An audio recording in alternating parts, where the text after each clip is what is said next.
an enormous mirror came off a wall and hit the second vertebrae of my spine as I had my back to it, and shunted the top part of my spine forward. I collapsed on the floor, and I had been moving all the mirrors out of the room at the time. That was the last one. My back had been severely weakened as well, and that was the last straw. And actually I was paralyzed from the waist down for 2 days. I was taken to see a doctor who said that I needed a cage in my back. It was Dr. West at Kensington, the GP at Kensington, who looked at me, and I was too frightened to have an operation. I must say, I don't like knives. I don't, and for some reason I actually felt that I was going to die at that point. I mean, my mother died when she was very, very young. We never understood why. There's been a lot of grief in my family as well about certain aspects of the relationship between my mother and father at that time. And I actually felt that I was going to die. The pills that they were giving me were indomethacin, which were burning holes in my stomach. And I was walking on crutches. I was trying to get mobility. It wasn't happening. And Debbie was still praying away for me and taking all the abuse from me. Bless her.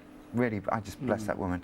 And lo and behold, one evening I just felt the Lord's presence just telling me to shut up. Shut up, Esteban, and pick up the phone. And I picked the phone up and rang her up. And she said, "You have to come and see me." And it was the last bit of money I had to get there. Somebody helped me into a taxi, and I managed to get up the steps and get there. And I suppose I talked a lot of rubbish to her for about an hour. That we do when we think, try and imagine who God is. Yeah. And then she prayed for me. She prayed, I remember it now. She gave me the first 2 pages of the Gospel of John and Psalm 91 and Ephesians 1, 2, 3 and Peter and Timothy 1 and 2. And I was... Is that all? Yeah, that was all. So I had no idea what I was doing, but I was just... I put my name in the scriptures and something happened. Something started to come out of me. It was a very interesting thing. As she put her hand on my back, something very dark came straight out of me, and the Holy Spirit went in at the same time. I remember saying to Jesus, "If you're real, I'll give you my life." Brilliant. All of my life, everything that I am, and I will follow you for the rest of my life.